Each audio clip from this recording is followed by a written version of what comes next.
Hello and welcome to the lectures on state space approach to control system analysis and design. The topic of this week is control design via desired closed loop response, and in that we are specifically learning the pole placement methods. The methods working on minimization of a quadratic performance index we will learn subsequently. Now in the last two lectures we have learnt what is the concept of feedback, state feedback and output feedback. We saw that state feedback results into a configuration in terms of classical control theory as a feedback path compensator, feedback compensator. We also saw that state feedback is capable of achieving any desired closed loop locations in the left half S-plane with the natural restriction of complex conjugate poles. We did pole placement using the companion form system matrices, and we found that it is very easy using the companion form system matrix. When the system is not in companion form, then it has to be first converted, transformed into the companion form, and thereafter the pole placement could be done. Now in this lecture we learn the following things. There are some pole placement formulae for single input systems. We will learn those two formulae. We will also briefly look at the pole placement for multiple input systems, and finally towards the end of the chapter we will try to address a question which is postponed from the beginning, that where to choose the closed loop system poles. So the considerations involved and some guidelines for choosing the closed loop system poles. Well, so we come to the pole placement formula for the linear time invariant systems with single inputs. Of course, we required transformation to companion form, and that transformation involves a little few steps, mathematical manipulations, which may sometimes look cumbersome, but that is necessary if we have to do pole placement using the companion form matrices. Now these formulae devised one by Ackermann and other Bass and Gura formula, these two formulae, they take care of that transformation implicitly, and that is why they are very useful in pole placement for single input systems, those systems which system matrices are not in companion form.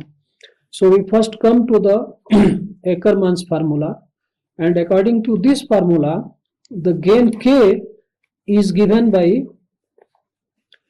the row vector.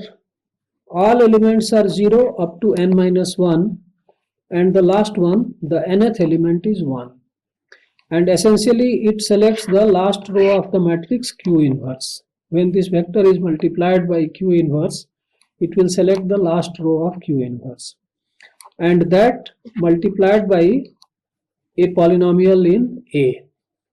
So the feedback gain matrix is given by the product of this row vector into the inverse of the Q matrix, and that multiplied by the polynomial in A.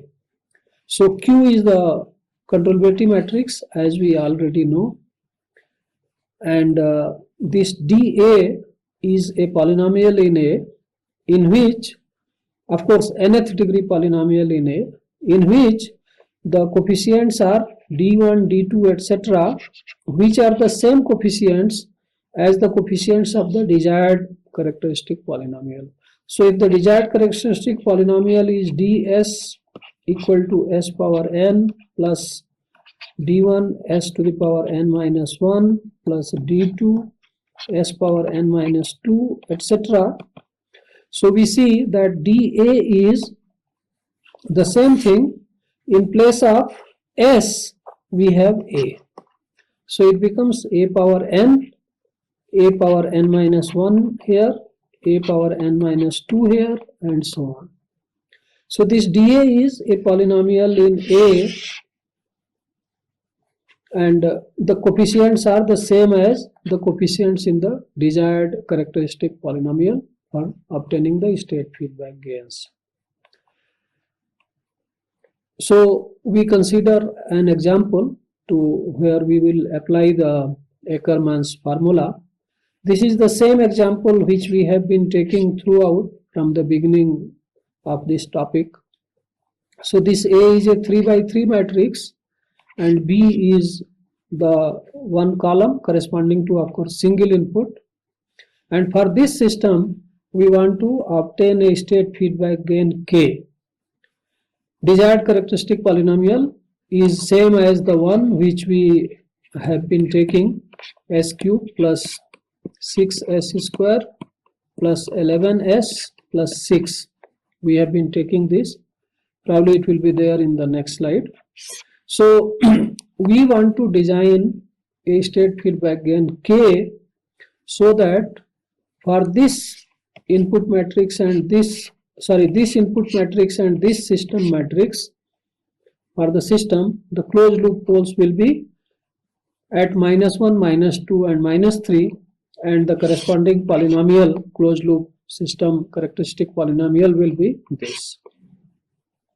So as required in the Ackermann's formula, we have to evaluate the Q inverse, and before that we evaluate the Q, which is like this. This B comes here, this will be AB, and this is A square B. We have to evaluate.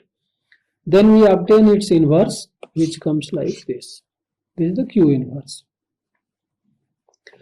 Now this is, I was telling, this is the desired characteristic polynomial, and so the dA will be, in place of s cube we have a cube, in place of s square we have a square, so 6a square.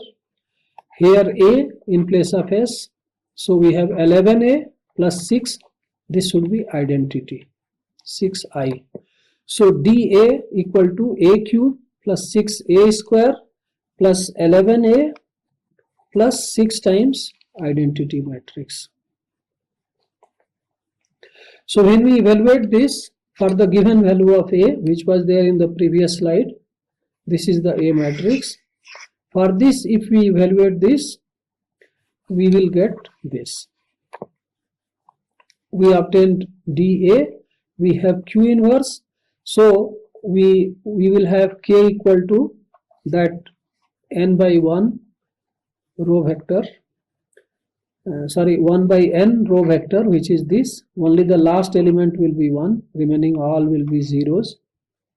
So that into this is Q inverse, and this is that dA. This is Q inverse, this is D of A, and this is the row vector that selects the last column of Q inverse. So when we evaluate this product, we will get this, which is the control gain required for this system to get the closed loop characteristic equation as this. So without any transformation to companion form, the pole placement, required pole placement is done. The design of K is obtained. So Ackermann's formula does that. Now everything is fine. Only one remark I want to make here. When we make use of the Ackermann's formula, this what we see is that we have to obtain this polynomial. We have to evaluate this dA, and dA starts with identity, then A square, A cube, etc. Now if the A matrix is not properly conditioned, if some elements are small, some elements are large, then what will happen is that the various a square, etc., we will get bigger and bigger numbers. Like we see here that a was, the largest element in a was 6, whereas when we evaluate this, the largest element is minus 120. Now you can imagine that if we have to apply this formula for some system of high order, 10, 15, etc., in practical systems we encounter very high order systems, and if we evaluate this, we are likely to face numerical errors. So Ackermann's formula, it may give not so good results, or it may fail to give results for large order systems. For small order systems, it is fine. Now we come to the other formula for single input systems. This is called as the Bass and Gura formula. And by this formula, the state feedback gain K is given as transpose of QW transpose inverse multiplied by D minus A. And in this various terms are, Q is, as already known, it is the controllability matrix. W is an upper triangular matrix like this. The elements are in the first row A1, A2, etc. up to AN minus 1, and A are the coefficients in characteristic equation, characteristic polynomial. So like we have ASN A1 s power n minus 1 plus A2 s power n minus 2 and so on. So these coefficients, they are put here to make the first row. Second row is this row pushed by one element. So this one comes here, A1 goes here, A2 will go here and so on, and it ends with n minus 2. Likewise the third row, etc., and the last row will only contain a 1. So it is an upper triangular matrix formed by using the coefficients of the characteristic polynomial. And Q is the controllability matrix, I told that. So we have to get the product of Q and W. We have to take its transpose and further the inverse of that transpose of the product. D is a column containing the coefficients of the desired characteristic equation. So D will be these coefficients D1, D2, etc. up to Dn. And A is coefficients of the characteristic equation of the system matrix A. So A is A1, A2, etc. up to An. So that D minus A is the D as I wrote this one, and A is this one. So D minus A is essentially the difference of the coefficients of characteristic polynomial of the terms n minus 1, n minus 2, etc. between the desired characteristic polynomial and the actual characteristic polynomial of the open loop system matrix. And so we have to evaluate and we get the control gain K for the system. We again take the same example, same A matrix and same B matrix.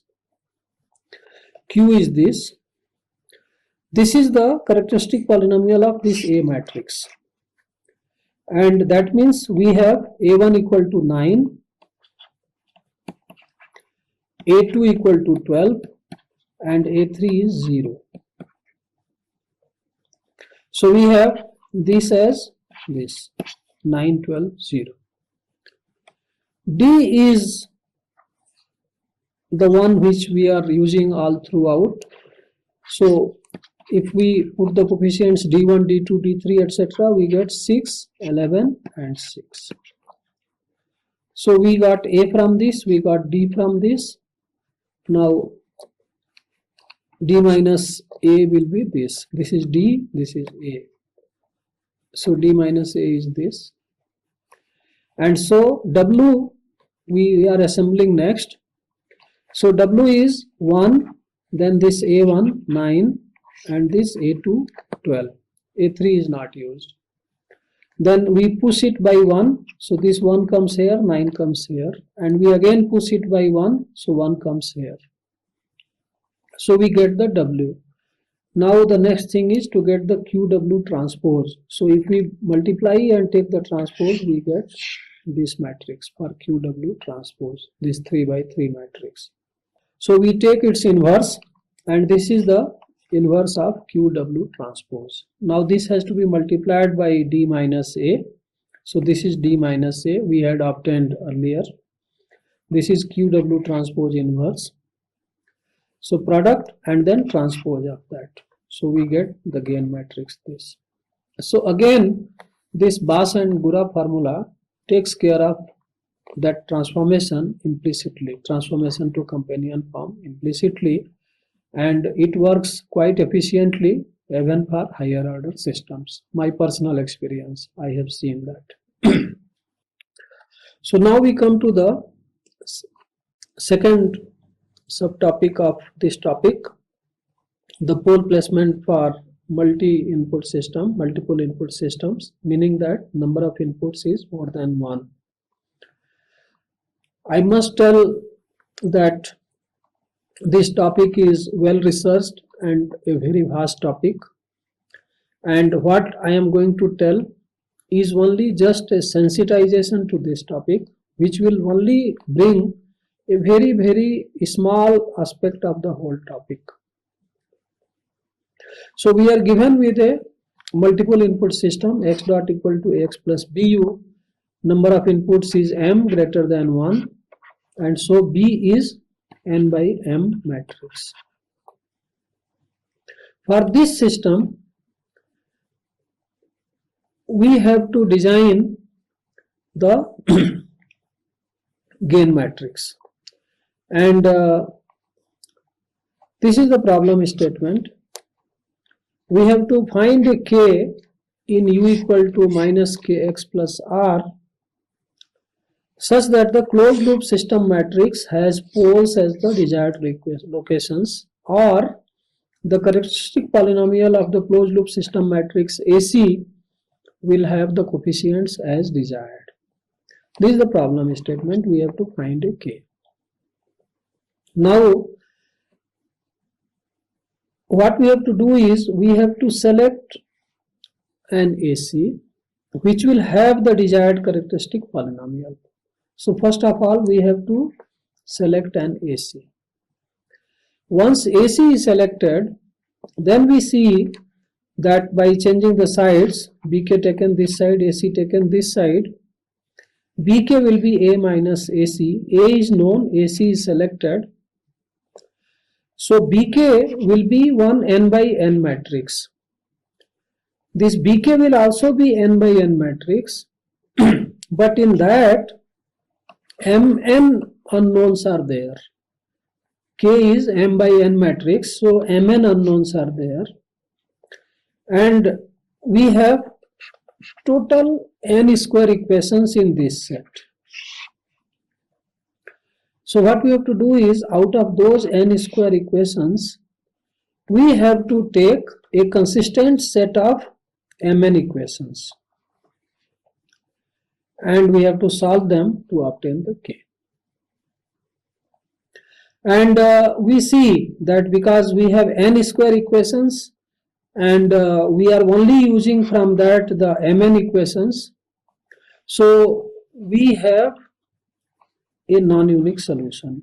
Several solutions will be possible depending upon how we pick up the equations and how we solve. That is one. Second thing is that several ACs, one can find different ACs which will all have the same characteristic polynomial. So there is no unique choice for AC. Multiple ACs will have the same characteristic polynomial, and so in case of a multiple input systems design of state feedback gain, we have all the possibility of non-unique solution. We see example. So we have this A matrix and we have this B, the input matrix. There are two inputs and we want to obtain the state feedback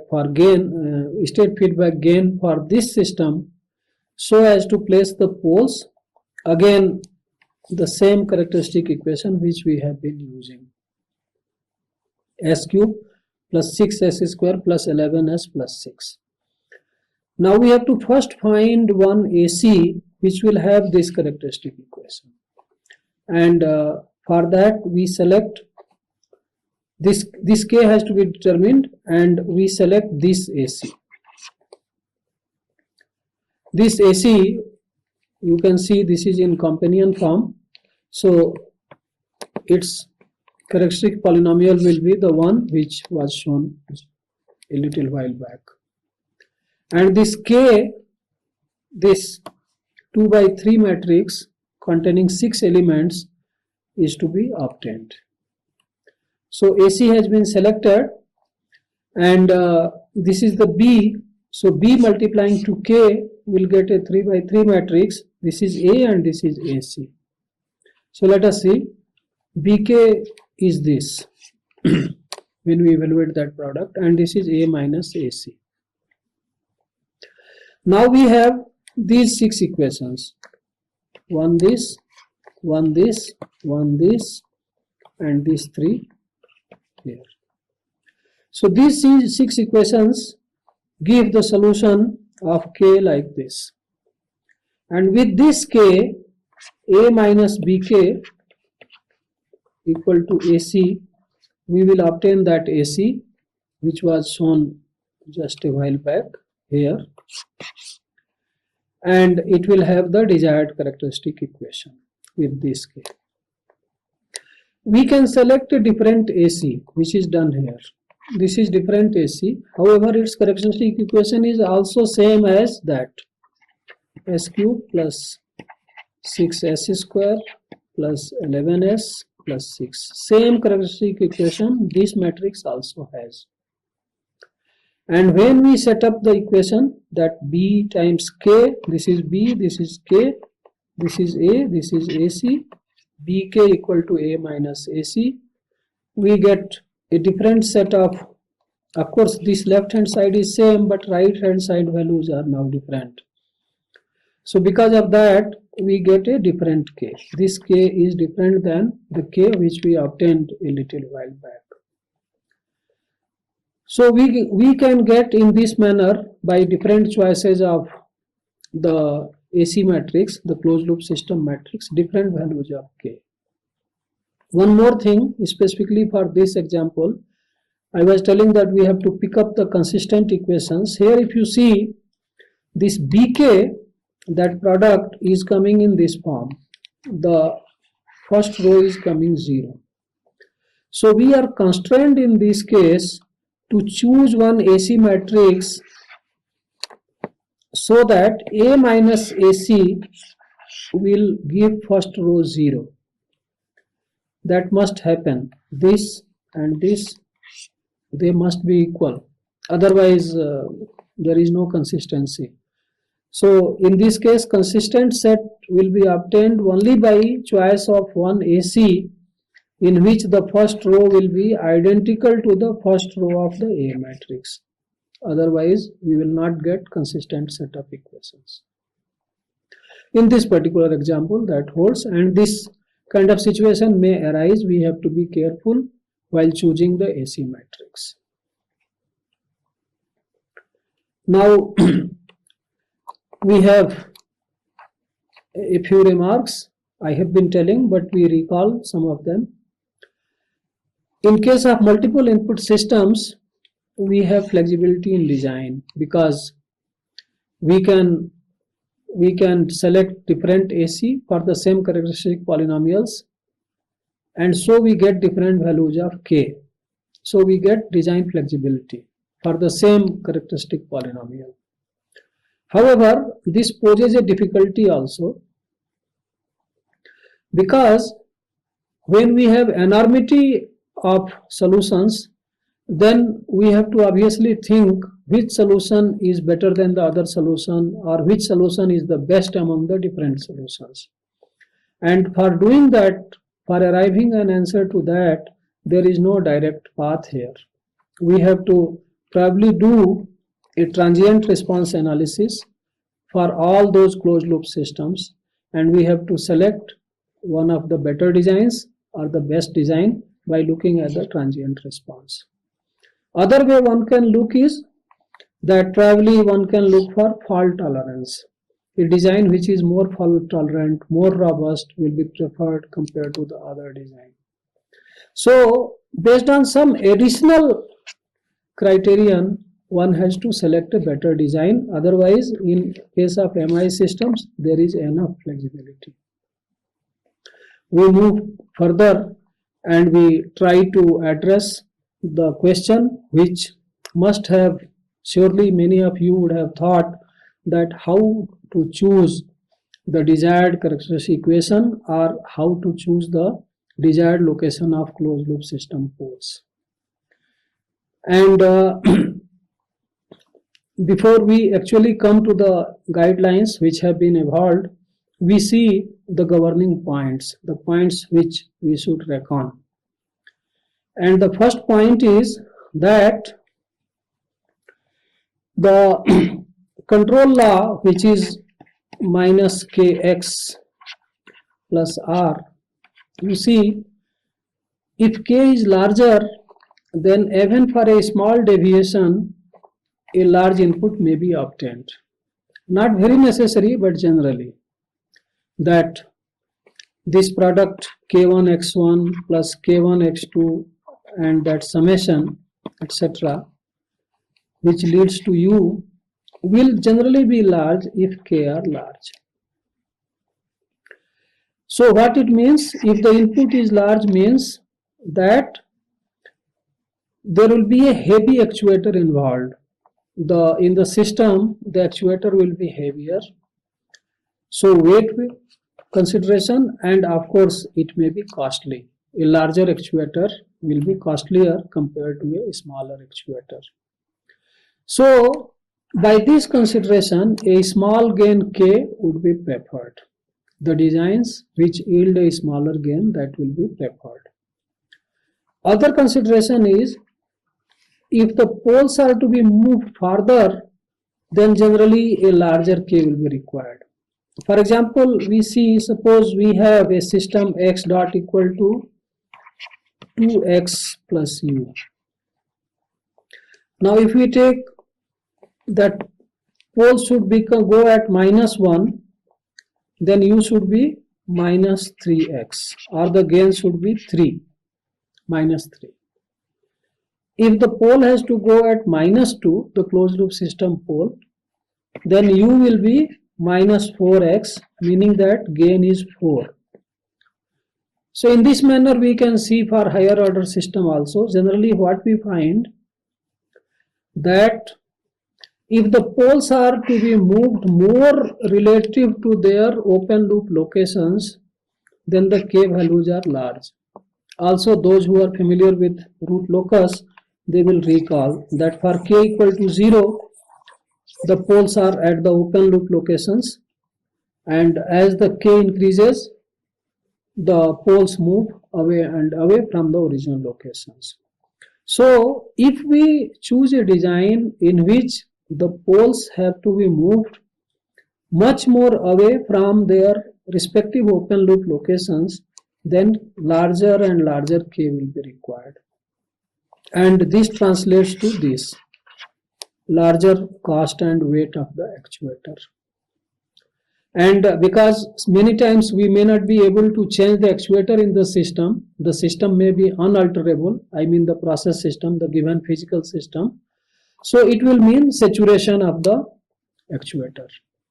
The actuator will saturate at a smaller deviation of states from their equilibrium values or normal values.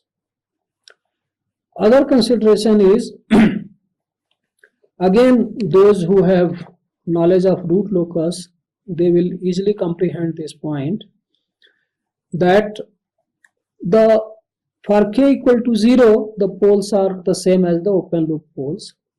And as k increases, the poles move to the zeros of the system. And if there are fewer zeros than the poles, then some of the poles will move to infinity. So the poles which move to infinity, that is fine. They will move away and away as k increases. However, the poles which are going towards the zeros of the system, they will go only up to zeros even for infinite k. So what will happen, that if k is changed slightly, the pole will move further from its open loop location. Again, by changing k, it will move further. But as it has gone closer to the zero, further movement will entail larger and larger change in k. And to reach the zero, we have to literally have infinite k. What does it mean? That increasing k may not actually shift the poles, because poles will go only up to zeros.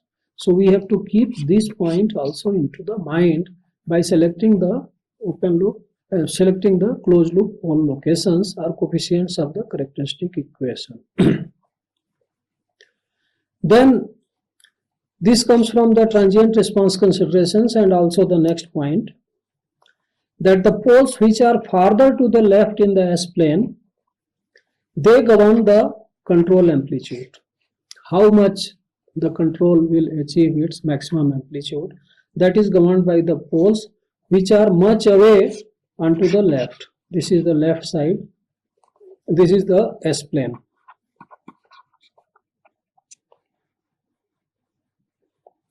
And the speed of response is governed by the poles which are closer to this imaginary axis, closer to the origin in this region. And the maximum control amplitude by the poles away. So we have to keep these 2 points also in the mind. And based on all these considerations, there are criteria. And these criteria, among these are these 4 I have picked up: dominant second order design, the ITAE design, the Bessel filter prototype design, and Butterworth polynomials based design. One by one we see what we do. In the dominant second order design, what we do is, as we know that the poles closer to the imaginary axis, this is the imaginary axis, this is the real axis. The poles closer to the imaginary axis will be dominant in deciding the system response. So many times we want that a higher order system, its closed loop, we want it to behave as a second order system. So what we do is, we choose the pole locations so as to give required bandwidth and the damping. So we choose the pole locations so as to give required damping, that omega n, and the required cos theta, or the damping. And the remaining poles we choose away relative to these locations, larger away in this side of the S-plane. So they will not be dominant. These 2 poles will decide the transient performance characteristics, and that means that we can achieve required overshoot, damping, settling time, etc. for this higher order system also, and it will behave like, essentially like a second order system having poles at these locations. This is the dominant second order design.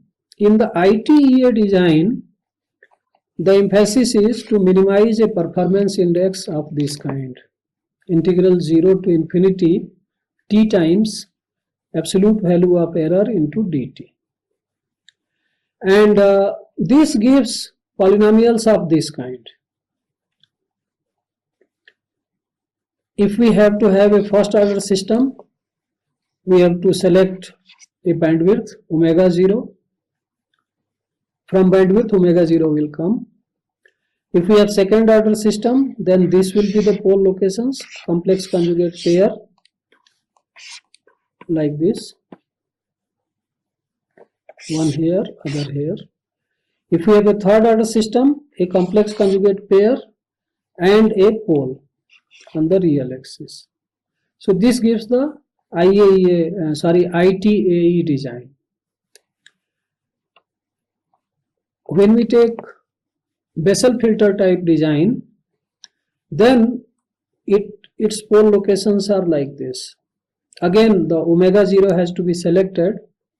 For n equal to 2, we have again a pair of complex conjugate poles, but different from what we have in the previous one.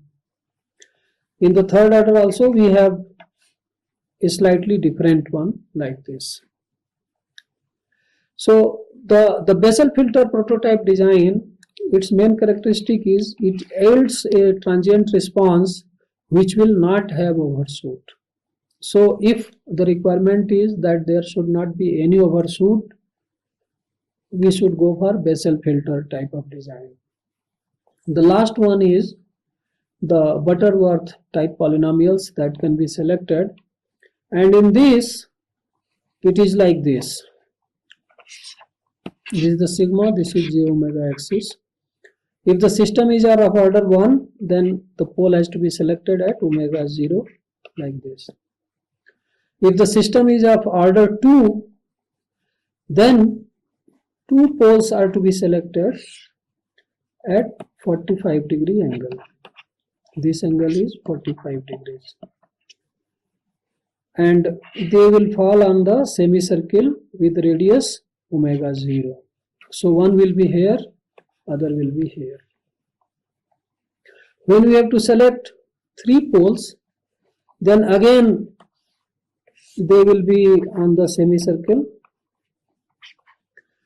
but one will be here, one will be here, one will be here, making 60 degrees. When we have to select 4 poles, then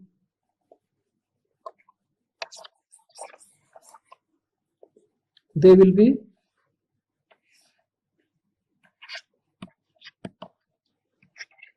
again on the semicircle of radius omega 0, but at 2 on this side, 2 on this side, making 45 degrees from each end. In this manner, the poles can be selected. However, we see for higher order systems, what will happen? Poles will come very close to the imaginary axis, and that is to be avoided. So additional constraint can be put that we don't want pole in some region very close to the j omega axis, the imaginary axis, so that the dominant pole will have a good damping. That is the consideration. Now with this, we summarize the chapter. We have seen that state feedback in classical perspective gives a feedback compensator like configuration, and the objective of pole placement methods is to achieve a desired characteristic polynomial.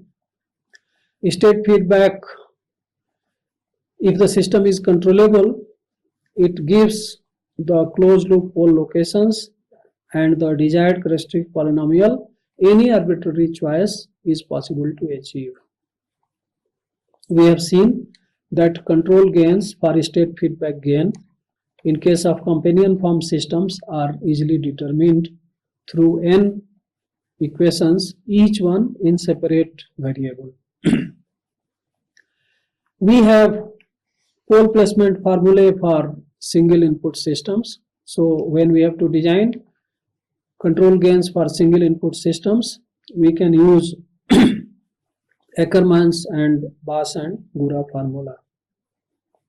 And we have guiding prototype design based on second order dominant, ITAE, Bessel, Butterworth prototype designs. So we can use that. Just another remark I want to make before we close this chapter is that the controllability is a must, we have seen, in order to design the control gains based on state feedback. Controllability is necessary requirement. And for higher order systems, because of ill conditioning may happen, the Ackermann's formula may not give good results. It may have numerical difficulties. So may happen when we transform the system to the companion form. So we will, in practical situations, we face difficulties in doing pole placement by either directly or through companion form or through formulae. We face the difficulties and we have to solve these challenges through some other means. Of course, in case of multiple input systems, we have a lot of flexibility in design, and some additional considerations must be brought in to converge to one choice of design. So thank you very much. We will meet again in another lecture.